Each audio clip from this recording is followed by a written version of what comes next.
첫 번째 어림분석법, 두 번째 이제 비율분석법이요.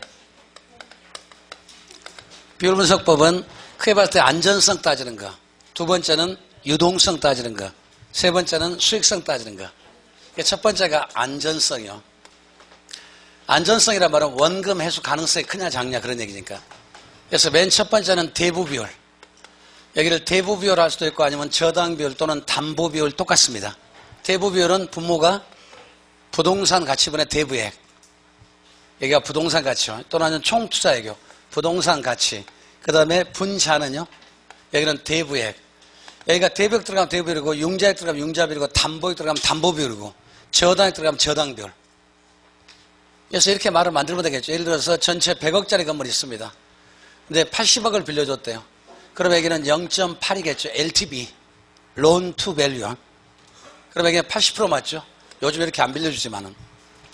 그 다음에 두 번째가 부채 비율. 부채 비율이라는 말은 내 돈에 비해서 남은 돈이 얼마냐 그 말이죠. 공식이 틀리잖아요.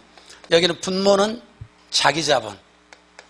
그 다음에 분자는요, 타인 자본. 타인 자본이 그리고 뭡니까? 요거죠. 그럼 여기 같으면 얼마 되겠습니까? 전체 지금 100억 가운데서 내 돈이요. 빚이 80억이니까 내 돈은 20억 되겠죠. 총 자본은 자기 자본 더하기 나무 자본이니까. 맞죠? 그러면 80억이요. 그럼 여기는 얼마 되겠습니까? 4가 된 거 맞죠? 이게 400%요.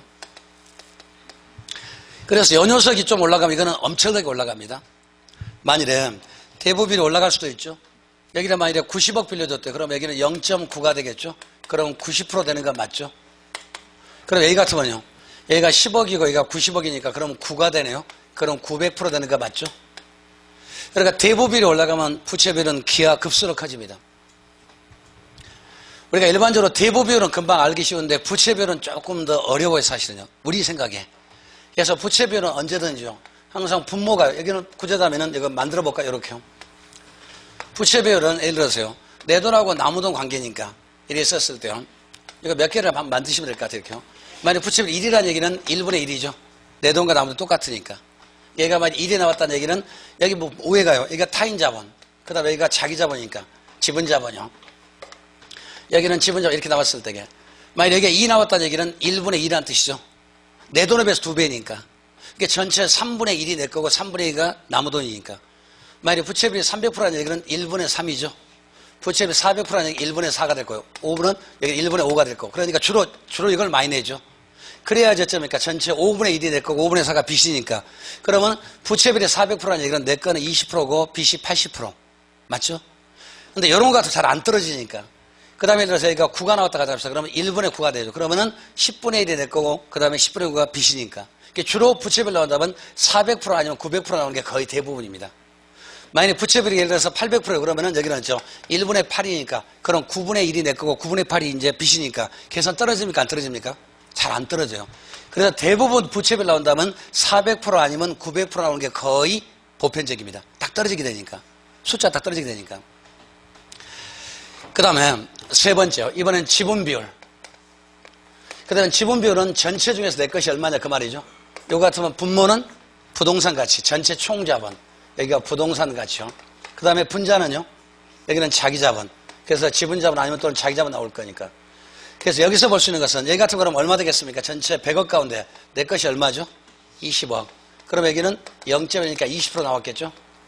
그래서 여기 하는 말은 대부비율 더하기 1번 더하기 그 다음에 3번을 더하면 언제든지 1 되는 거 맞죠? 항상 대부비율 더하기 지분비율은 언제든지 얼마 나옵니까? 1 나오죠. 그런데 여기에 맞는 말인데 흔히 이렇게 쓰잖아요. 예를 들어서 부채비율 더하기 지분비율은 1이다. 이러면 틀린 말입니다. 물론 1이 나오는 경우도 있죠. 그렇지만 거의 드물 거니까. 그래서 이 두 개 중에서 요거 좀 잘 보시자는 얘기. 흔히 이 두 개를 말을 엮으면 우리가 속기가 쉽잖아요. 투자에서 총자본은 자기자본과 타인자본으로 이루어졌다. 따라서 타인자본 비율인 부채비율하고 자기자본의 지분비율을 더하면 항상 1이 된다. 얼른 보면은 내 돈 더하기 남은 돈 항상 1이 되니까. 속기 쉬우니까. 무슨 말 이해하시는 거죠? 요거 밑에 좀 잘 보시고요. 그 다음에 그러니까 요 녀석이 올라가면 이건 어쩝니까? 엄청나게 커져갑니다. 근데 요게 커진다 해서 요게 커진다. 요거는 아니라 뒤에는 틀렸습니다. 그러니까 대부비율이 올라가면 부채비율은 기하급수로 커집니다. 만약 대부비율이 100에 가까워지면 1에 가까워지면 부채비율은 무한대에 가까워집니다. 만일에 이번에 95억을 배웠다고 하자. 그러면 여기는 0.95가 되겠죠. 그러면 이제 95% 될 거 아닙니까? 그럼 여기 같으면요. 5억이고 95억이니까 19가 되는 거죠. 그러니까 불과 5%밖에 안 되는데 여기는 얼마입니까? 1000%가 가져가니까. 그죠? 그래서 대부 비율이 올라가면 부채 비율은 엄청나게 커집니다. 그 말은 맞습니다.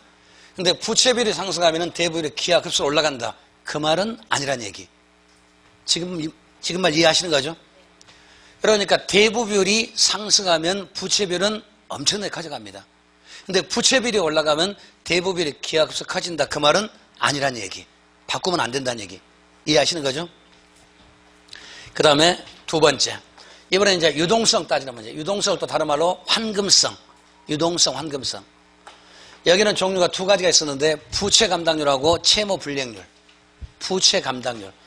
그러니까 부채를 감당할 수 있는 비율이요. 그래서 부채 감당률은 뭐분의 뭐였습니까? 부채 감당률은 부채 서비스나 순수익. 분모가 부채 서비스액. 여기요. 부채 서비스 나오고 분자는요. 여기는 순수익. 그래서 이 비율은 언제든지 1보다 커야 됩니다. 그러니까 부채 감당률이 요거죠. 요 두 개 비율. 요 관계가 부채 비율이죠. 요거 부채 감당률. 요거 항상 1보다 커야 됩니다. 그렇기 때문에 요 말을 약간 비틀면은 예를 들어서 순수익 예를 들어서 20억이라고 하자. 자, 순수익 10억이라고 가정합시다. 예를 들어서. 그 다음에 부채 서비스 10억입니다. 그럼 여기는 1 나오는 거 맞죠? 부채 감당률 1이라는 얘기는 세전수익이 얼마다? 제로란 뜻이죠. 부채 감당률이 1이라는 얘기는 부채 서비스액과 순수익이 똑같으니까. 그러면 이렇게 예를 들어서 1에 가까워져서 은행에서는 돈 빌려주려고 할까 안 빌려줄까요? 순수익 10억 벌어서 빚다 10억 갚기 쉽죠. 저도 먹고 살아야 될 거 아니에요. 쉽게 표현하자면. 그 다음에 만일에 여기에서 2가 나왔다 가정합시다. 그러면 이놈이 10억이었을 때 예를 들어서 똑같죠. 여기에 이제 20억 나왔습니다. 그런데 부채는 예를 들어서 10억 똑같을 거니까. 그러면 2가 나왔으면 여기는 플러스 나온 거 맞죠? 그러니까 부채 감당률이 1보다 크다는 얘기는 세전수지가 플러스입니다. 이 말이죠. 말 되죠? 그 다음에 이번엔 순수익이 5억입니다. 부채가 10억입니다. 그럼 여기는 0.5가 나왔죠? 1보다 작다는 얘기. 부채 감당률이 1보다 작다는 얘기는 빚보다 그다음 순수익이 작으니까 빚 갚기가 쉬워요, 어려워요? 그러니까 여기는 마이너스. 세전수익가 마이너스라는 얘기. 요 과정 따지는 문제. 요게 이제 금융가면 다시 나올 거니까. 그래서 언제든지 선부채 후 지분 얘기잖아요. 언제든지. 항상 부채 빼고 남는 게 지분이니까. 그래서 부채 감당률 항상 부채를 감당할 수 있는 능력, 부채 감당률. 우리말로 해석하자고요. 그래서 부채 감당률 항상 1보다 커야 맞지만 1에 가까워질수록 안 좋다는 얘기. 그리고 1에 가까울수록 빚 갚기가 어려우니까 더 쉽게 말하면 은행에서는 떼일 염려가 있다는 얘기. 못 받을 가능성이 있으니까. 은행은 돈 빌려줘요, 안 빌려줘요? 은행은 그 사람 인기가 안 믿는다고 그랬죠. 지갑 두께를 믿어요. 사람 관계없습니다. 돈 많으면 회장님이라고 불러요. 돈 없으면 김씨 아저씨예요. 항상 그렇게 말하잖아요. 언제든지요. 그 다음에 그래서 부채 감당률 항상 그러니까 부채하고 순수익의 비율 항상 1보다 커야 됩니다. 1보다 작으면 안 됩니다. 1에 가까워질수록 안 좋다는 얘기. 이해하시는 거죠? 두 번째. 이번엔 채무 불이행률. 그러니까 채무를 이행하지 못할 가능성이요. 그게 채무 불이행률. 그러니까 말을 바꾸자면 채무 불이행률이 90%라는 얘기는 채무를 그다음 불이행할 가능성이 90%라는 얘기는 뒤집어서 말하면 이행은 10%밖에 안 된다는 얘기. 그러니까 채무 불이행률이 낮다는 얘기는 채무 불이행률이 10%다 그러면 불이행을 10% 하니까 그럼 이행은 90% 한다는 얘기. 거꾸로 항상 봐야 되니까. 그래서 이거는 채무 불이행률은 분모가 뭐였습니까? 초소득 여기가요. 그러니까 전체 총 매출액에서 경비 빼고 빚 빼고 전체 매출액에서 빚 털고 경비 털고 여기서 영업 경비 요거죠. 더하기 부채 서비스액이요. 이번엔 1보다 커야 됩니까? 작아야 됩니까? 반드시였죠. 여기에 더 작아야 되겠죠. 이게 총 매출액 100억 나왔는데 막 영업 경비가 50억, 부채가 50억. 그러면 전부 다 벌어가지고 매출액에서 빚 털고 경비 털면 남는 거 없으니까 부도난다는 얘기. 여기는 1보다 작아야 됩니다. 언제든지요. 두 개를 묶어가지고 1에 가까워지면 조수 나쁩니다. 나쁘다는 얘기. 여기는 1보다 커야 되고 여기 1보다 작아야 됩니다. 지금은 기억나시는데 이게 부동호가 잘못하면 바뀌기 쉬우니까 말로 해석합시다. 부채 감당률이란 말은 빚을 감당할 수 있는 힘. 그래 빚값을 시면 100이 넘어야 은행에서는 빌려줄 거 아니에요. 100보다 부족하면 못 받으니까 안 빌려줄 거 아닙니까? 맞죠? 이거 말 잘 바꿉니다. 그 다음에 이제 세 번째가 수익성, 생산성. 그러니까 세 번째 나온 게 이제 수익성이요. 아니면 또는 생산성이요. 작년도 문제 요거 나왔었죠. 작년도 문제가. 그래서 수익성 또는 생산성은 이거는 영업경비 비율요. 그래서 영업경비 비율. 영업경비가 차지하는 비율입니다. 그러면 우리 상식적으로 영업경비가 차지하는 비율이 커야질까요? 작아질까요? 그죠? 영업경비율은 뭐분에 뭐였습니까? 여기가 조소득. 근데 대부분 별다른 말이 없으면 유효 조소득이 맞습니다. 근데 경우에 따라서는 딱 지정을 해줄 수도 있으니까. 그래서 작년 같으면은 가능 조소득으로 하세요. 딱 지정을 했었으니까. 그 다음에 여기가 영업경비용. 그러니까 전체 중에 썼죠. 총 매출에서 영업경비 차지하는 비율이 작을수록 좋은 거 맞죠.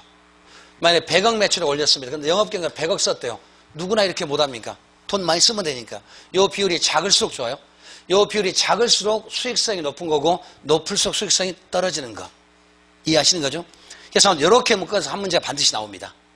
그러니까 이쪽을 물어볼 수도 있고 아니면 여기를 두 개를 묶어가지고 박스로 만들어가지고 이제 한번 골라봅시다. 자, 보시면 한번 넘어가 볼까요? 뒤에 보자면 대부비율 한번 읽어볼게요. 대부비율이란 말은 부동산 가치분의 부동산, 그 다음에 부채 잔금 또는 부채액, 빌린 돈.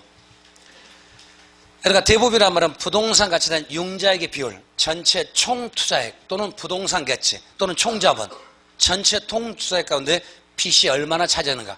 대부액이 차지하는 비율, 대부비율. 담보이 차지하면 담보비율, 담보 인정비율, 대부비율 또는 저당비율. 같은 얘기니까. 그래서 대부비율이 높을수록 채무 불이행 시 원금의 수가 어려워진다. 당연히 맞잖아요. 그러니까 전체 부동산 가치가 100억짜리인데 빚이 1억이래요. 그래 갚기 쉬울까 어려울까요? 금방 갚겠죠. 근데 만일에 전체 부동산 100억인데 대부액이 90억이래요. 갚기 어려울 수도 있겠죠. 그 다음에 밑에 보시면 이제 두 개의 관계 나왔네요. 그래서 기억번 있겠습니다. 대부비율과 부채비율은 밀접한 관계가 있다. 따라서 대부비율이 높아지면 부채비율은 기하급수로 커진다. 그런데 부채비율이 올라가면은 대부비율이 엄청나게 커진다. 그 말은 아니란 얘기. 반대로 틀렸다는 얘기. 그죠? 그 다음에 두 번째, 대부비율이 60%라는 얘기는 부채비율은 150%다. 어떻게 해요? 대부비율이 60%라는 얘기는 전체 100억 가운데요. 이렇게 합시다. 100억 가운데 60억이 빚이니까. 그럼 부채비율은요? 여기 60억이니까 내 건 얼마겠습니까? 40억 될 거 아닙니까? 그래서 4분의 6이니까 1.5. 맞죠? 대부비율이 60%라는 얘기는 전체도 60%. 그러면 내 돈이 얼마란 소리죠? 40%. 그러니까 100분의 60이었으니까 60%였다고는. 빚이 60억이니 그러면 내 돈은 얼마? 40억. 40분의 60이니까. 맞죠? 두 개의 관계를 좀 따지는 문제요. 따라서 디귿번 대부비율은 100%를 초과할 수도 있다. 그럴 수도 있습니다. 물론 처음에는 안 그러겠죠. 그러니까 지금 은행에서는 이거보다는 DTI를 더 먼저 쓴다는 얘기. 이렇게 해서 한번 손해본 적이 있었으니까. 무슨 말이냐면은 자 100억짜리 건물 잡고 80억 빌려줬습니다. 그래서 80%였습니다. 그런데 부동산 경기가 안 좋으면 여기에 70억으로 떨어지는 게 혹시 있을까 없을까? 있을 수도 있겠죠. 부동산 가치 떨어지면 빚도 줄어들죠. 빚은 변화 없을 거니까. 그러니까 100분의 80에서 70분의 80 되니까 이제는 일이 넘어갔죠. 그래서 이렇게 대출되면 그 담당자 지금쯤 잘렸겠죠. 소리 끼쳤으니까.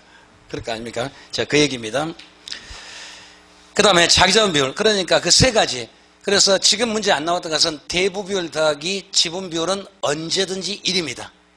근데 부채 비율 더하기 지분 비율은 1이다. 그러면 틀렸다는 얘기. 그 두 개 관계요. 지금 했던 말 기억하시죠? 요거 얘기. 그러니까 요 말은 언제든지 맞습니다. 대부 비율 더하기 지분 비율은 항상 1이 돼야 맞아요. 언제든지. 전체 중에서 빚, 나머지는 누구 거? 전체는 내 거. 빚 더하기 내 것은 총자본이니까. 맞죠? 언제든지요. 그러니까 대부 비율 더하기 지분 비율은 항상 1이 나와야 돼요. 그런데 부채 비율 더하기 지분 비율이 1이다. 요렇게 그죠? 유혹할 수 있죠. 그러면서 투자에서 총자본은 타인자본과 자기자본으로 이루어졌다.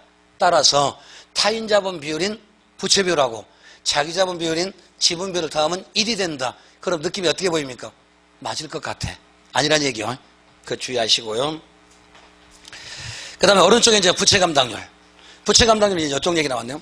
그러니까 부채 감당률 두 개를 잘 비교해서 나오니까 이 두 개는 언제든지 말을 좀 해석해 놓자고요. 그래서 부채 감당률은 부채를 감당할 수 있는 능력, 빚 갚을 수 있는 힘.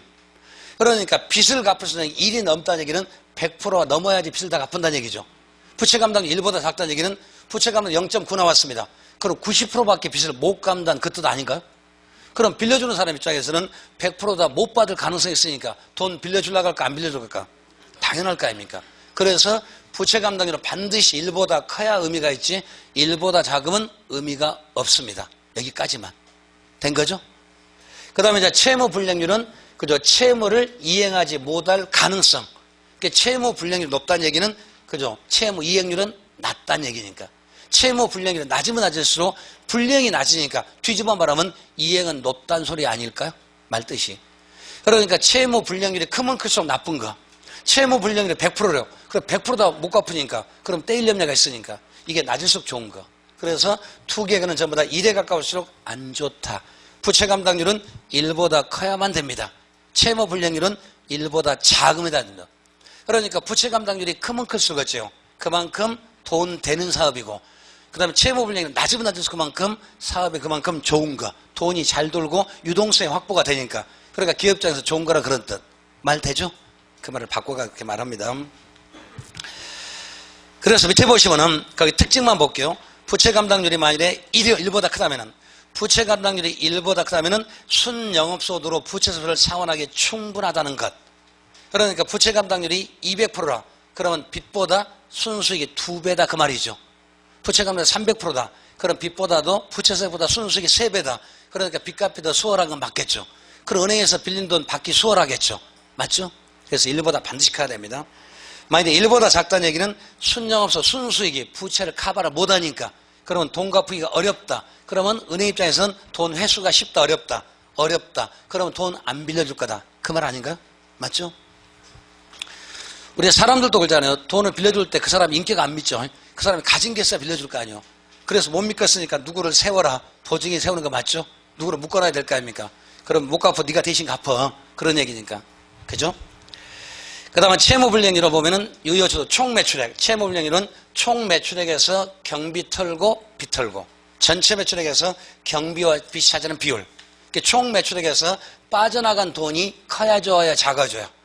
작을수록 좋은 거. 그죠? 총매출액에서 경비 털고 빚 털고. 그러니까 전체 총매출액 내가 줄 돈이 많아야 됩니까? 적어야 됩니까? 적을수록 좋은 거 아닙니까? 많을수록 나쁜 거니까. 그렇게 이해합시다. 그 다음 오른쪽에 보자면 이제 영업경비비율. 영업경비비율은 수익성, 생산성. 수익성을 나타낼 수도 있고 그 다음에 생산성이요. 그러니까 영업경비비율은 낮을수록 그만큼 생산성이 높다는 얘기, 수익성이 높다는 얘기입니다. 영업경비비율이 높을수록 안 좋다는 얘기입니다. 자, 그러면은 요놈의 관계된 문제를 한번 또 찾아보기 전에 기출문제가 있습니다. 자, 보시면은 어디가 맨 뒤쪽에 아마 있을 겁니다. 저기 411페이지. 거기 411페이지 보시면 다음은 임대축 1년간 운영실적입니다. 가능 총수에 대한 영업경비 비율은 얼마입니까? 그러니까 영업경비 비율을 찾는데 가능 총수에 대한 영업경비 비율을 찾아라. 그럼 역시 거기도 40번 문제도 어디서 출발합니까? 저기 영업수 계산과정을 알고 와야 됩니까? 모르고 와야 됩니까? 반드시 알고 와야 되겠죠. 한번 해봅시다. 그러면은 영업경비율은 그자 공식 들어오자면 분모가 뭐 있습니까? 가능조소득. 그 다음에 분자가요. 이제는 영업경비. 요거 찾으면 되겠네요. 그러면 가능조소득 얼마나 오겠습니까? 보자면 호당 임대료가 연 500만원. 거기가 연인지 월인지 잘 보세요. 별다른 말이 없을 때 보면 연을 써주는 게 정상일 겁니다. 근데 월을 쓰면은 항상 곱하기 12를 하시라는 얘기. 언제든 1년치를 따지니까. 그 다음에 임대 가능수가 65. 그러면 5, 6, 30이니까 3억 나오는 거 아닌가? 맞죠? 그러니까 거기 호당 임대료가 단위 가격이죠. 그 다음에 65가 단위 수죠. 항상 단위가격 곱하기 단위수가 가능조소득이니까. 그러니까 단위 가격은 호당 임대료, 실당 임대료, 층당 임대료, 평당 임대료, 제곱미터 임대료 이렇게 나올 수가 있으니까. 그럼 가능조소득도 나왔죠? 거기 3억. 여기는요. 자, 3억 나왔습니다. 그 다음에 영업경비 찾으면 되겠네요. 찾아갑시다. 3억에서 그 다음에 보자면 공실률이 몇 프로? 10%. 그러면 3천만 원 빼라 소리죠. 그럼 2억 7천. 유효조소득이 지금 2억 7천입니다. 그 다음에 요거 빼고 나면은 그 다음에 순수익이 얼마 나오겠죠. 근데 순수익이 얼마 나왔습니까? 2억 나온 것 보니까 2억에서 얼마 빼면은 얘가 2억 나왔으니까 그죠? 2억 천이요? 7천만 원이니까 영업기 얼마? 2억 7천. 여기가 얼마라고? 2억 천. 이렇게. 지금 왔다 갔다 해요. 그러니까 여기 얼마 나왔어? 2억 7천에서 얼마 빼 2억 7천 나오니까 이건 6천만 원 나오겠네요. 그죠? 그래야 맞으니까.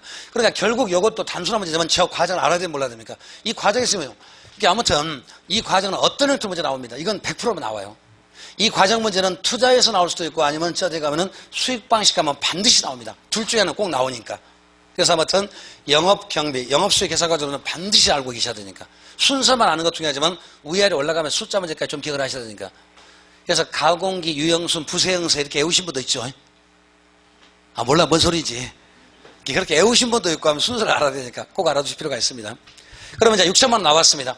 그러면 3억 분의 6천만 원 얼마기 지금 요거 아닌가요? 너무 쉬운 문제. 그죠? 그럼 얼마 나왔는가요? 금방 나오죠? 답은 그래서 20%. 됐죠? 이렇게 한다든지. 그 다음에 바로 위에 문제 39번 문제 한번 해봅시다. 그게 26회 문제입니다. 그러니까 39번이나 40번이나 거기 38번과 똑같은 문제예요. 그러니까 이런 식으로 어림셈법 비분석법에서는 거기 38번, 39번, 40번 이렇게 나옵니다. 이런 식으로 나오니까. 그러면은 자 39번 합니다. 26회 때 작년 그 작년도 문제죠. 보시면은 총 투자액이 얼마나 나오는지 쭉 적어져 있었는데 1번 유효 총수도 어떻게 2억 나왔을까요? 그럼 어디가 나온 소리입니까? 지금 요거 한번 구해보란 그런 얘기죠. 여기 지금 얼마인지 모르니까 유효소득은 지금 1번에 보시면 유효 총수입 2억은 나왔죠. 그러면 지금 어디서 그러니까 요 놈을 구한다는 얘기는 거기 조속수수가 얼마 나왔습니까? 여기가 5 나왔는가요? 자, 5 나왔다 가져갑시다. 그러면 총 투자액이 얼마입니까? 10억이죠, 10억.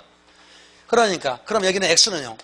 그러니까 초소득 승수 가지고 유효 총수득을 구할 수가 있으니까. 지금 1번 이해하셨는가요? 1번에 보시면 거기 유효 총수득 2억이다. 그런데 왼쪽 프로 보니까 총 투자액은 10억이고 지분은 8억이고 뭐 쭉 나왔죠. 맨 밑에 보니까 총소득 승수, 조소득 승수가 얼마 나왔습니까? 이걸 지금 얼마 줬습니까? 5 줬잖아요. 여기 지금 5 나왔습니다. 그런데 저소득 5인데 그럼 저소득 승수는 뭐분의 뭐다? 저소득분의 총자분이니까 총자분이 얼마 줬습니까? 거기 10억 줬죠. 그럼 여기가 X가 얼마인가 지금 말이죠. 얼마분의 10은 5가 나오니까 그 말이죠. 그래서 2억 1번. 이해하셨어요? 그러니까 요 공식을 알아야 됩니까? 몰라야 됩니까? 좀 알고 계셔야 필요가 있겠죠? 그 다음에 두 번째 순소득 승수가 얼마 나왔습니까? 자, 10 나왔습니다. 그러면 요 녀석이 지금 10 나왔죠. 요게 지금 10 나왔습니다. 그러면 총자분 아까 얼마였습니까? 10억. 맞죠? 그러면 여기는 얼마일까? 순수익은요? 그러면 또 순수익 보니까 왼쪽에 보시면은 거기요. 지금 순수익 10억 나왔을까? 그러면 순수익은 굳이 얼마 나옵니까? 굳이 하자면은 나온다면 10억 나오게, 1억 나오겠죠. 왼쪽으로 한번 골라보자고요. 지금 문제에서는 뭘 골랐습니까? 여기 얼마인지 모르니까, 이거 모르다 가져갑시다. 이거 모르니까. 그러면 10억 나왔으니까 요 놈만 구하면 될 거 아닙니까? 순수익은 또 요 과정에서. 아까 유효조소득이 얼마 나왔습니까? 지금 현재 유효조소득 2억 나왔는데 그러면 영업경비가 얼마?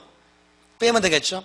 그렇게 보자면은 예를 들어서 지금 총수액은 지금 10억이고 지분수액은 6억이고 세전수 보면은 요 과정에서 요거만 순수익만 찾아가면 되니까. 그러면 여기가 지금 유효조소득이 아까 얼마 나왔어요? 여기 2억 나왔죠? 자, 2억 나왔으니까. 그럼 요거만 빼면 될 거 아닙니까? 그러면은 그 과정을 어떻게 뺄까? 얘가 얼마인지 모르니까 그럼 밑에서 찾아올 수도 있겠네. 거꾸로 와야 되니까. 지금 영업경비 나왔어 안 나왔어요? 안 나왔으니까 모르잖아요. 그럼 거꾸로 가자고요. 그럼 밑에 보니까 세전수지가 얼마입니까? 6천만 원이죠. 지금 무슨 말이지 하면은 이 과정에서 숫자가 좀 좋은데 없으니까 그럼 모르니까 요걸 지금 모르잖아요. 근데 부채세가 얼마입니까? 4천만 원. 6천만 원? 그게 4천만 원. 그 다음에 세전수지가 얼마입니까? 6천만 원. 이거 나왔으니까 요 놈에서 이거 4천만 원 빼고 나 요거 나왔어요. 그러면 두 개 더하면 나올 거니까. 그러니까 1억 나온 거 맞겠죠? 이해하셨어요? 지금 순서를 쉽게 말해서 만약에 유효조소득 2억 나왔다 계산됐으니까 그러면 여기 얼마 나오면 금방 나올 거다. 여기에 없으니까 영업경비 지금 없잖아요. 그럼 없으니까 찾을 수 없잖아요. 그럼 거꾸로 가야지. 요건 얼마인지 모르니까 놔두고 그러면 순수익 아직 모릅니다. 그런데 순수익 네모에서 뭔가 빼고요. 그 다음에 다음 여기 나왔으니까 빼는 것이 아까 얼마였어요? 부채세가 지금 4천만 원 나왔죠. 그 다음에 얼마에 4천만 원 빼고 나니까 세전수익 얼마다 6천만 원 나왔으니까 그러면 여기는 얼마라고 써입니까? 1억이라는 건 거꾸로 할 수가 있죠. 지금 말 이해하셨어요? 쉽게 말해 영업경비 1억이다 주면 금방 나올 건데 1억 안 줘졌잖아요. 영업경비 안 줘졌으니까 거꾸로 가야 되겠죠. 그러면 순수익은 세전수지에다가 올라가니까 그럼 부채세부터 하면 순수익 나오니까 됐어요? 다시 아직 이해 못 하셨잖아요. 지금 다 좋아요. 그러면요. 여기 얼마인지 모르니까 그러면 아는 것만 한번 써보자고요. 그래 보니까 부채 서비스에 마이너스 4천만 원. 맞죠? 빼고 났더니 세전수가 얼마요? 6천만 원. 이거니까. 그러면 얼마에서 4천만 원 빼면 6천만 원 나오겠는가 그 말이죠. 그러면 더하면 여기 나올 거니까. 거꾸로니까. 그러면 4천만 원 더 6천만 원 얼마다? 1억. 그 1억이 바로 뭐다? 순수익. 맞죠? 그러면 영업적으로 나왔네. 영업적으로 얼마다? 1억. 위에 유효수 2억 나왔으니까. 거꾸로 지금 올라가는 거죠. 그러면은 내려갈 때 마이너스로 올라가 뭐가 됩니까? 반대니까 플러스 되죠. 다시 말하면은 가능 저소득에서 빼고 더하면 요거 나왔었죠. 그러면 유효 저소득에다가 이거 빼고 더하면 요거 나오겠죠. 거꾸로 올라가면 반대가 되니까. 그럼 거꾸로 해볼까요? 세후수지에다가 더하기 영업소득세 더하면은 세전수지 나옵니다. 내려갈 때는 마이너스, 올라갈 때는 반대니까 더하기 해줘야 될 거 아니에요. 곱하기 나오면 나누기 해주면 되니까 거꾸로니까. 그러니까 세전수지가 얼마 있다고 가정합시다. 그러면은 세후수지가 얼마 나왔어? 그러면 세전수지는 요 놈에다 이걸 두 개를 이걸 뺐으니까 그러면 더하면 되겠다. 더하면 여기 나오겠죠. 그 전에 내려갈 때 마이너스는 반대니까 덧셈하니까 다 알고 있다 이 소리죠. 자, 그 다음에 두 번째는 세전액수지 또 얼마나 10 어떻게 나왔을까요? 세전액수지니까 지금 요거죠. 자기 자본이 얼마입니까 거기? 자기 자본이 총 투자액 얼마? 10억이었죠. 그 다음에 빚이 얼마? 그러면 내 돈이 얼마? 6억. 그 다음에 세전수지 아까 얼마? 6천만 원. 아까 여기 6천만 원 나왔으니까. 그러니까 결국은 어쩌니까 요 공식 하나 전부 다 나온 거 아니에요? 그러니까 여기 8개하고 여기 어쩌니까 6가지. 그래서 14가지를 반드시 알아둘 필요가 있죠. 일단은. 요게 우리 문제 항상 나오는 거니까. 꼭 알아두셔야 돼요. 모르면 책상에 써야 돼요. 어찌됐든. 그러니까 제일 중요한 게 요거잖아요. 승수 요거 알면 바꾸면 되니까. 이거 꼭 아셔야 돼요. 이거 알면 한 문제 맞은다니까요. 반드시 기억을 하셔야 돼. 찍어서 맞아도 되고요. 그 다음에 세전수는 10 나오는 이유는 세전수는 요거니까. 그런 세전수가 6천만 원 내보니 6억이니까 6천만 원 6억은 얼마냐? 10. 됐어요? 그 다음에 두 번째 종합자본환율은 어떻게? 종합자본환율은 어떻게 나옵니까? 요거니까. 종합자본환율은 총자본의 순수익. 총자본이 아까 얼마 있습니까? 10억. 그 다음에 순수익이 아까 얼마요? 그럼 틀렸는데 그거 8% 아니구만요. 그럼 8%가 아니라 10%구만요. 4번 얘기가. 그러니까 결국 지금 39번, 40번도 전부 다 뭡니까? 요 안에서 나오는 문제. 이거 공식 하루 종일이라도 하나는 정리하자고요. 이거 해야 나와요. 안 하면 안 나온다니까요. 오세요. 100번 손잡고 해드릴 거니까 반드시 하셔야 돼요. 그 다음에 부채감당률은 뭐 분해 뭐? 또 요거. 부채감당률은 요거 분해 보니까 부채수익 4천만 원. 그 다음에 아까 순수익 아까 얼마 했습니까? 여기 1억. 그러니까 2.5 나온 거 맞죠? 4천만 원에 1억이니까. 겁나게 어려운 문제죠? 네, 해야 돼, 근데. 반드시 나온다니까요. 아직 못 믿게 38번 또 풀어요. 거기는 보니까 좀 몇 회입니까? 또 20. 보시면 틀린 것은 갑은 현금으로 5억을 투자해 순영업소득 연간 8천만 원, 저당 지불액 연간 4천만 원 부동산을 8억을 구입했다. 그러면은 8억짜리 샀는데 내 돈 5억이니까 빚은 얼마나 소립니까? 3억. 일단 나왔네요. 그럼 맨 첫 번째 종합자본환율 10%다. 종합자본환율은 뭐분의 뭐? 총자본의 순수익. 요거. 그럼 총자본 아까 얼마 있습니까? 그게 8억. 그 다음에 순수익이 얼마? 그럼 순수익은 또 구하면 되겠죠? 위에서 보자면은 볼까요? 보자면 순수익은 8천만 원. 8억분의 8천이니까 금방 나왔네. 그러면 10%. 1번 말 뜻은 이해하셨습니까? 그 다음에 두 번째는 저당비율은 저당비율이란 말은 뭐 보내면 요거죠. 대부비율. 아까 저당비율, 대부비율, 담보비율, 융자비율 같은 얘기니까. 그러니까 부동산 가치분의 대부액이 바로 대부비율이고 부동산에서 융자비율이니까 대부비율, 융자비율, 담보비율, 저당비율 다 같은 얘기. 그러면 전체가 지금 얼마입니까? 8억이죠. 그 중에서 빚이 얼마입니까? 3억이니까. 그러니까 8분의 3이 얼마인가 그 말이죠. 그러면 3 나누기 8이니까 계산하면 나오겠죠. 그 다음에 볼까요? 세 번째. 이번에는 이렇게 저당비율이 나오고 그 다음에 세 번째는 자본의 수기간. 이게 별다른 말이 자본의 수기간의 말은 순소득 순수를 말하죠. 별다른 말이 없으면. 그러면 요거네요. 지금 요 얘기. 그러면 순수익이 아까 얼마였습니까? 8천만 원. 아까 8천만 원인가? 순수익이. 그 다음 총자본 얼마요? 8억. 그러니까 얼마 나옵니까? 10년. 맞아요? 그 다음에 지분환원율은? 지분환원율이란 말이 뭡니까? 지분배당률. 지분환원율이 지분배당률이니까 지분환원율, 지분배당률, 지분수 똑같은 얘기니까. 그러면 또 이제 뭡니까? 요거 얘기. 자기 자본이 얼마입니까? 5억이요. 그 다음 세전수익 얼마? 세전수익을 어떻게 또 따지면 돼요? 순수익에서 부채 서비스 빼면 되겠지. 순수익이 얼마? 8천만 원. 저당기율이 얼마? 4천만 원. 그러니까 5억분의 얼마입니까? 세전수익가 4천만 원 하면 되겠죠. 그럼 얼마 나오겠죠? 5억분의 4천만 원이니까 0.8이니까 0.08이요. 그러면 거기 틀렸네요. 그래서 지금 7%가 아니라 몇 프로요? 네. 지금 자기 자본이 5억이고 세전수익가 4천만 원이니까 맞죠? 전체 8천에서 순수익에서 부채 서비스 빼니까 부채 서비스가 바로 저당지불의 원리금 상환액. 이게 결국은 또 뭡니까? 요놈에서 여기가 지금 얼마요? 순수익 지금 여기가 8천만 원이요? 그러면은 여기가 이제 8천만 원 나오고 그 다음에 여기가 4천만 원이니까 그럼 여기가 얼마입니까? 4천만 원 나올 거 아닙니까? 빼면 되니까. 결국에 그러니까 이 과정을 반드시 엮어져 있으니까 이거 꼭 정리하셔야 돼요. 그 다음에 부채 감당률 또 나와서 부채 감당률 뭐분의 뭐? 부채 감당률은 부채 서비스분의 그 다음에 순수익. 아까 부채가 얼마? 4천만 원. 순수익이 아까 얼마? 8천. 그러면 2 나왔네요. 4천분의 8천이니까 4분의 8이니까 맞죠? 여기까지만요. 더 하면 머리 아플 것 같아 이제. 그래서 아무튼 이거는 반드시 나옵니다. 그러니까 어림셈법하고 그 다음에 비율분석법 꼭 나오니까 반드시 받을 필요가 있죠. 그러니까 이게 전부예요. 그러니까 이제 요 공식 어떻게를 반드시 알아두셔야 됩니다. 이거 꼭 나옵니다. 꼭 정리하셔야 돼요. 안 하면 안 되니까. 대신 이것만 정리하면 숫자만 집어넣으면 되니까 반드시 한 문제는 맞을 거니까. 그러니까 어떤 형태 문제가 한 문제 나옵니다. 여기서 한 문제.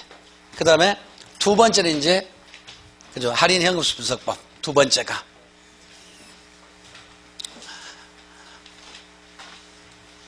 이걸 안 해놓으시면 할 때마다 헷갈려요. 반드시 정리하셔야 되니까. 하루 종일 걸리더라도 한 문제가 나옵니다. 꼭 하셔야 돼요. 어려운 거 숫자 나오니까 빼고, 금융 복잡하니까 빼고, 평가 어지러우니까 빼고, 풀 거 없어요. 하나씩, 하루 종일 하나만요. 그 다음에 이제 할인 현금 분석법. 조금씩 합시다. 안 되면 언제든지 오세요. 할인, 예? 찍는 법이 요거예요. 네, 찍는 것이. 아니, 찍는 게 없어요. 이 공식이 나오니까. 이 공식만 아시면 돼. 그러니까 아까 8가지 공식 제일 중요한 것은 승수가 무슨 말인가?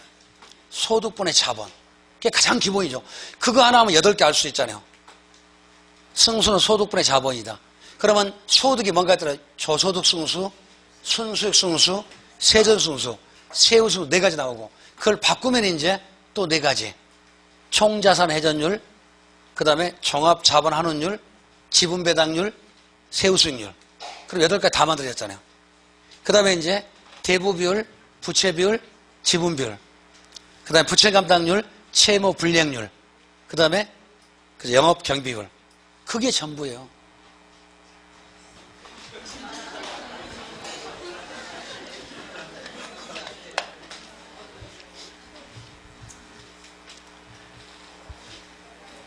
아이고.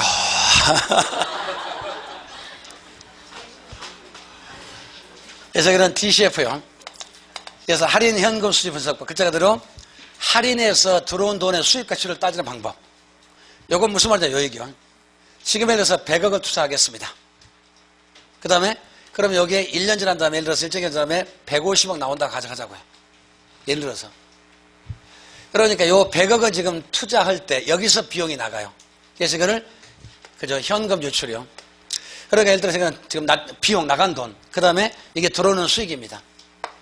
그러니까 오늘 사업합시다. 2017년, 오늘 6월 6일이요. 아까 묵념했었죠? 자, 사업합니다.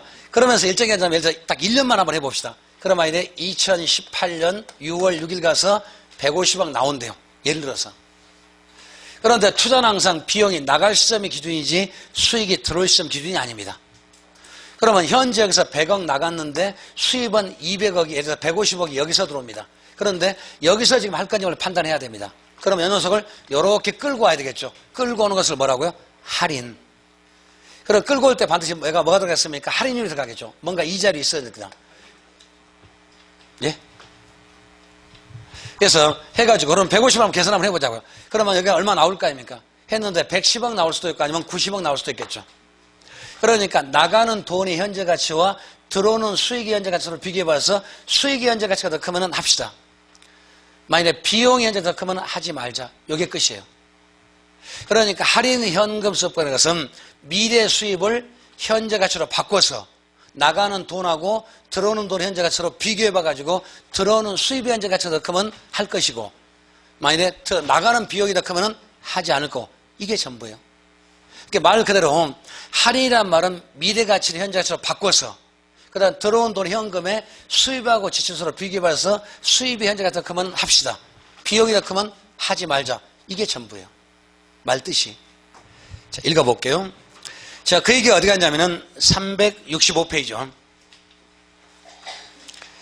그러니까 할인 현금 수지 분석법이란 화폐 시간가치 고려한다. 그래서 아까 어림셈법, 비율분석법은 시간가치를 고려 안 했는데 이거는 시간가치 고려하는 방식. 그래서 아까 시간가치 고려하는 거 4가지.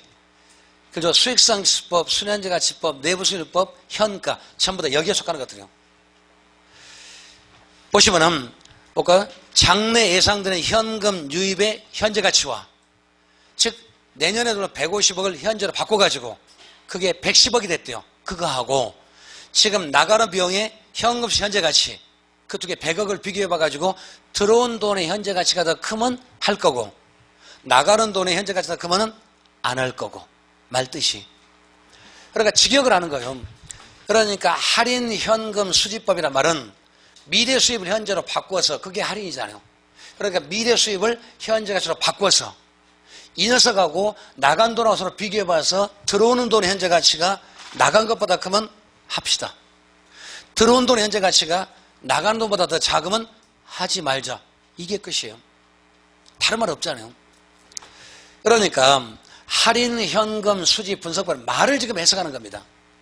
즉 미래 수입을 현재 가치로 바꿔서 수입하고 지출 비용을 비교해봐가지고 들어온 돈의 현재 가치가 크면 할 거고 나가는 돈의 현재 가치가 크면 안 할 거고 이거 정상 아닌가요? 들어온 돈이 더 많이 들어오면 할 거고 나가는 돈이 크면 안 할 거 아닙니까? 너무 당연한 얘기.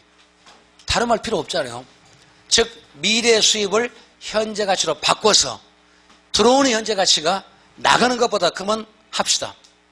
들어온 돈의 현재 가치가 나가는 것보다 작으면 하지 말자. 끝. 이게 전부예요. 다른 말 필요 없다니까요. 이거 찍는 거 아니에요. 반드시 그 말을 지금 해석하는 거지. 따라서 이러한 방식에서는 순현재가치법, 내부순위법, 수익성 종류 3가지가 있다. 자, 그다음 넘어갑니다. 그래서 종류가 이제 몇 가지가 있냐면 3가지가 있습니다. 근데 그 3가지도 우리 교재 순서로 하면 좀 헷갈리니까 수익성지수법을 먼저 하고 그 다음에 순현재가치법, 3번째가 내부순위법 이거 반드시 또 비교를 해 두셔야 됩니다. 그러니까 내용이 어렵기 때문에 정리를 한 번만 잘하면 계속 써먹을 수가 있으니까 반드시 하셔야 된다니까. 안 하면 안 돼요. 시험에서 이걸 물어보니까 반드시 정리를 하셔야 돼요. 하실 걸로 믿고. 자, 첫 번째 수익성지수법이요. 책은 좀 이따 봅시다. 수익성지수법. 이걸 다른 말로 PI법 이렇게 말합니다. 또는 수익성을 또 다르게 말하면 편익비용비율법. 그러니까 편익이란 말은 수익이죠. 편익, 그 다음에 비용, 그 다음 비율. 그럼 비율이란 말은 곱셈, 나눗셈. 나눗셈. 그러니까 수익을 비용으로 나누어서 따지는 법. 직역하자면. 그걸 편익비용비율법이라고 그래요. 이걸 왜 분필이라고 하죠? 이래 부르자고 정해놨어요. 이 말 똑같은 얘기. 그러니까 편익비용비율법이요. 이걸 일명 BC법. 수익을 뭘로? 비용으로 나누는 방법. 그래서 베니핏 앤 코스트 레이트요. 수익을 뭘로? 코스트 비용으로 나누는 방식. 그럼 맨 첫 번째 기억하실 거예요. 이거는 수익성 지수가 뭔가 이것만 아시면 되죠. 그래서 수익성 지수란 말이 뭐다? 수익성 지수 뭐분의 뭐? 들어온 돈을 나간 돈으로 나누는 거. 수익성 지수란 이거는요. 분자가 현금 유입의 현가, 들어오는 돈. 그래서 분자가 현금 유입의 현가요. 들어온 돈을요. 그 다음에 뭘요? 나가는 돈, 현금 유출의 현가. 나누는 거. 이거는 뭐라고 합니까? 수익성 지수. 근데 대부분 요 두 개를 잘 바꿔서 얘기합니다. 그러니까 들어오는 것을 나가는 거 나눠야 되는데 나가는 것을 들어오는 거 나누면 안 되겠죠. 현금 유입을 유출로 나눠야지 유출을 유입으로 나누면 안 되겠죠. 흔히 그렇게 바꿉니다. 여기에서 딴지 거는 것은. 여기에 수익성 지수. 요거 하나만 아시면 돼요. 그러니까 들어온 돈의 대신에 두 번째 둘 다 현가가 와야지 또 내가 오면 됩니까? 안 됩니까? 안 되죠. 그러니까 딴지를 쓰는 게 유입가치로 바꾸고 얘기를 또 현가인데 대부분 뭘로 바꿉니까? 내가로 잘 바꾸니까 요거밖에 없으니까 이 공식 알아두셔야 되겠죠. 수익성수란 말은 현금 유입의 현가를 현금 유출 현가로 나누는 것, 다른 말 필요 없어요. 그 다음에 그러면은 두 번째는 요것만 이제 계산하면 되겠죠. 그러니까 두 번째는 현금 유입 현가는 또 어떻게 합니까? 만일에 자 투자를 10억 투자했습니다. 그런데 15억이 나온다고 가정하자고요. 지금 나가는 것은 10억 나갔는데 비용은 10억 나갔는데 수입은 15억 들어옵니다. 그런데 요 10억하고 10억은 바로 다이렉트로 비교가 돼야 안 돼요? 안 돼요. 그래서 이걸 요렇게 끌고 오는 거, 끌고 오는 것을 뭐라고 합니까? 할인이죠. 그럼 여기 반드시 할인율이 들어갑니까? 안 들어갑니까? 아마 들어갈 겁니다. 얼마 정해졌을 거니까. 그러면은 한번 해보자고요. 지금 비용은 10억 나갔는데 이거는 모르니까 그럼 이걸 한번 계산해봐요. 그러니까 이쪽 문제에서는 1 플러스 1 나누는 거 그거 하나만 하시면 돼요. 그게 매번 나오니까. 그러니까 15억은 지금 미래가치 맞죠? 요거를 현재로 바꿀 때 항상 1 플러스 뭘로? 이자로 나누는 거예요. 근데 요 녀석이 지금 뭡니까? 요게 지금 할인율 요겁니다. 그래서 이때 할인율에 대해서 0점이라고 가정합시다. 예를 들어서 반드시 주어질 거니까. 그래서 이 할인율로 나누면 돼요. 그럼 나누면 이제 얼마 나오겠죠? 도와주시와요. 한번 나눠주세요. 15억 나누기 1.1 13억 6천 얼마가 나오죠? 숫자 애워놨으니까. 네. 그러면은 여기에 13억 6천 얼마 나온다 가정합시다. 그러면 13억 6천이라는 말 뜻이 뭡니까? 내년도 15억을 올해같이 바꾸니까 얼마가 된다? 13억 6천이다. 그러면 15억은 현금 유입의 내가인데 13억 6천은 현금 유입의 현가란 뜻. 그러니까 내년도 10억을 올해로 바꾸니까 얼마가 된다? 13억 6천 된다는 뜻. 그러면 나가는 돈은 10억이 나갔는데 들어온 돈은 내년치 10억을 올해로 끌고 오니까 13억 6천이 나온다는 뜻이죠. 그러면 나가는 거 10억인데 들어오는 거 13억 6천 들어옵니다. 하실래요? 안 하실래요? 당연한 거 아니에요? 이 공식은 하나밖에 없다니까요. 요거는 해봐야 돼. 그래서 만일 이게 나왔습니다. 그럼 이쪽에서 이제 뭐가 나오면 맨 첫 번째는 할인율을 뭐를 쓴다? 할인율을 일단 요구수익률만 쓴다. 정확히 말하면 여기는 무이업률입니다. 그리고 요 세 가지에서는 할인율이 뭐가 있습니까? 어떻게 판단합니까? 뭐가 중심입니까? 딱 세 가지밖에 없으니까. 그러니까 수익성 수법, 편익비율법은 할인율을 뭐를 쓴다? 요구수익률인데 정확히 말하면 무이업률을 씁니다. 더 정확히 말하면 인플레 고려하지 않습니다. 물가 상승 고려하지 않습니다. 그러면은 해보자고요. 여기다 한번 집어넣어 볼까요? 자, 그러면 나가는 돈이 얼마 나갔습니까? 10억 나갔죠? 여기. 근데 13억 6천 들어왔죠? 그러면 1보다 크죠? 여기는 그래서 1보다 크냐 작냐 요거니까 1 기준. 왜 1일까요? 나눴으니까 0은 아닐까요? 항상 1이 기준이죠. 1보다 크다는 얘기는 분모보다 분자가 더 크다는 얘기죠. 그럼 분모가 뭡니까? 나간 돈. 분자가 뭐니까? 들어온 돈. 나간 것보다 들어온 것 크면 해요 안 해요? 당연한 얘기 아니에요? 말만 어렵게 만들어놨죠. 말을 수익성 지수가 무슨 말인가 그 말만 이해하시면 되니까. 왜 이렇게 만들었을까요? 들어오고 나간 거면 누구나 말이 싼티나잖아요. 그래서 이렇게 말을 만든 거예요 사실은요. 들어오는 돈 나간 돈은 금방 들어오는 돈을 어쩌니까 들어오는 돈 나가는 돈이니까 좀 말이 싼티나니까 들어오는 돈은 현금 유입이니까 들어오는 거 유입이니까 나간 돈은 현금 유출이니까 말을 우리는 들어온 거 나가 갑시다. 그래서 상관이 없으니까 들어오는 거 현금 유입 나간 거 현금 유출 들어오는 게 수입이니까 나가는 거 지출 그죠? 한자 뜻이니까 그래가지고 1보다 크면 하겠습니다. 작으면 안 하겠습니다. 얘 같으면 얼마 나옵니까? 1.36 들어오죠. 그러면 이때 1.36이란 말이 무슨 뜻이에요? 1단이 나가면은 1.36단이 들어옵니다. 그 뜻. 그러니까 일보다 크다는 얘기는 비용보다 수입이 더 크다 그 뜻 아닌가? 들어오는 수입이. 그럼 비용보다 수입이 크면 해야 돼 하지 말아야 돼요? 당연한 얘기요. 그 다음에 좀 더 멀리 가면은 만일에 A라는 투자 하나만 있습니다. 다시 말하면 독립적. 하나만 있었을 때는 A 같으면 1.36 나왔습니다. 하자 하지 말자. 하자. 하나만 있었을 때는 1보다 더 크면 할 겁니다. 1보다 크면 안 할 겁니다. 맞죠? 하나만 있었을 때. 이번에 B라는 투자 있습니다. 하나만 있었을 때 말이에요. 0.9 나왔습니다. 그럼 하자 하지 말자. 하지 말자. 0.9란 말은 무슨 말입니까? 비용이 왜 수입이 90% 들어온다는 뜻 아닌가요?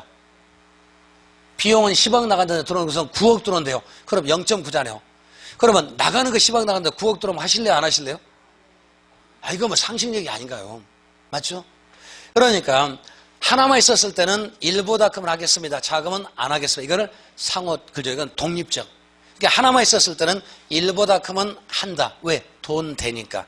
1보다 작으면 안 한다. 돈 안 되니까. 여러 개 썼을 때, 만일에 여러 개 이렇게요. 여러 개 쓸 때 뭐라고 하면 상호 배타적이라 말 써요. 이럴 때 2가 있고 3이 있다 가정합시다. 이럴 때 네 번째 택하면 맞는 거 맞죠? 근데 무조건 이렇게 하면 안 됩니다. 왜 그러냐면은 경우에 따라서는 여기 A, B, C요. 여기 있었을 때 예를 들어서 0.9, 0.8, 0.7 이렇게 나온 경우 혹시 있을까 없을까? 이런 경우 있을 수도 있죠. 이럴 때 제일 큰 거 택하면 안 되는 거죠.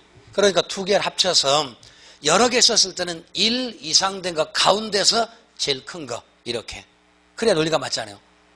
그러니까 하나만 있을 때는 1보다 크면 하자, 작으면 하지 말자. 그걸 독립적. 여러 개 쓸 때는 하나 고르고 다음 이제 버리기 때문에 상호 배타적이라는 말을 써요. 이럴 때에는 무조건 큰 것이 아니라 그죠? 1 이상 된 거 가운데 제일 큰 거. 그리고 일단 B는 예선 탈락입니다. 그리고 1 이상 셋 중에 제일 큰 거니까 D가 맞겠죠. 그리고 여기 같으면 전부 다 예선 탈락. 이해하시는 거죠? 그러니까 지문을 어렵게 쓰면은 수익성지법은 상호 배타적 경우에 무조건 가장 큰 것이 함적이다. 그러면 틀렸다는 얘기. 1 이상 된 가운데서 가장 큰 걸 택해야지 무조건 큰 것이 아니라. 여기까지 이해하신 거죠? 이게 전부예요. 요거밖에 없어요. 그 다음에 그러니까 이쪽에서 나오자면 할인율을 뭐를 씁니다? 판단기준이 뭡니다? 요게 이론 문제. 그 다음 두 번째는 이거 한번 계산 한번 해보실래요? 요거밖에 없으니까 요거 하나만 한번 연습합시다. 그러니까 이쪽 타당성 할인 해운수에서 가장 어려운 문제가 바로 요 문제입니다. 좀 이따 풀 거니까. 여기서 제일 까다로운 문제는 미래가치를 주어졌을 때 1 플러스 1로 나눌 줄 아는 거 그것만 하실 줄 알면 돼. 다른 거 없습니다. 언제든 그리고 이것도 몇 년 주게 항상 1년밖에 안 줍니다. 왜? 그래야 딱 떨어져. 2년 3년 가면 소수점 2자리 3자리 나오기 때문에 절대로 안 떨어진다니까요. 또 하나 여기 문제 나오면 대부분의 숫자가 어떻게 떨어질까? 딱딱 떨어지게 해주는 게 보통병이니까. 물론 그렇게 안 나온 문제 한 문제는 있었지만 대부분 1000만원, 1500, 2000 딱 떨어지게 해주는 거지 1476만 5천원 이렇게는 안 되니까. 그러니까 몇 번 해보면 암산이 가능했죠. 사실은요. 연습하면 돼요. 해보셔야 한다니까. 이거 나온다니까요. 선택하세요. 여기까지 말씀드렸으니까. 더 비유적으로 말할까요? 구구단 몇 번이나 외우셨어요? 구구단 외우실 때 몇 번이나 외우셨어요? 한 번에 딱 외우셨죠? 그것만 생각하시면 돼요. 자전거 처음에 배우실 때 몇 번이나 넘어져 봤습니까? 한 번도 안 넘어지고 바로 올라가 탔죠? 그랬어요?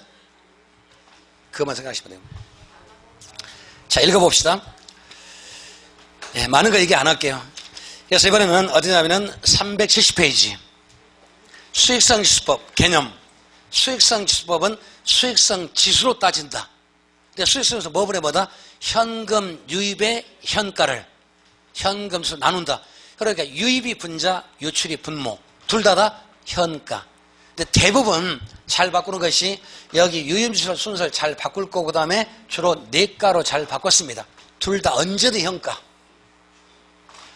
이거를 이렇게 공식으로 써주면 좋은데 대부분 말로 쓰면 헷갈리게 다 걸맞습니다. 그러니까 현금 유입을 유출로 나누는 거지 현금 유출을 유입으로 나눈다 그러면 안 돼요. 이해하신 거죠? 요거 잘 바꿉니다. 두 번째, 그래서 기억본 보시면은 현금 유출에 대한 현금 유입 현가 비율. 그러니까 무엇에 대한 그러면 분자요 분모예요.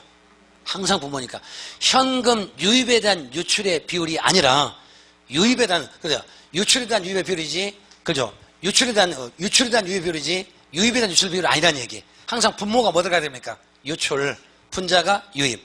이렇게 분모가 나간 돈, 지출, 분자가 항상 들어온 돈, 수입, 언제든지요. 그 분자 뭐 바꾸면 안 됩니다. 그러니까 유출에 대한 유입의 형까지 유입에 대한 유출의 비율이다. 그 말 아니란 얘기. 지금 말 이해하신 거죠? 지문 바꾸면 안 됩니다. 두 번째는 현금 유입의 형가를 현금치로 나누는 값으로서 투자 규모가 다른 투자의 상대적 수익성. 그러니까 랭킹을 따지는 거예요. 그래서 여기가 2 나왔다는 얘기는 나간 돈에 비해서 들어온 돈이 2배다는 뜻이에요. 여기가 1.36이라는 말은 1단위 나가면은 1.36단위가 들어온다. 1원 나가면 1원 36전 들어온다. 그 뜻이에요. 이게 1.36배가 들어온다는 얘기. 랭킹을 따지는 겁니다. 그렇기 때문에 좀 더 말을 어렵게 하면은 투자 규모가 비슷해야 됩니까? 상해야 됩니까? 상해야 돼. 비싸면 따지기가 어려워져.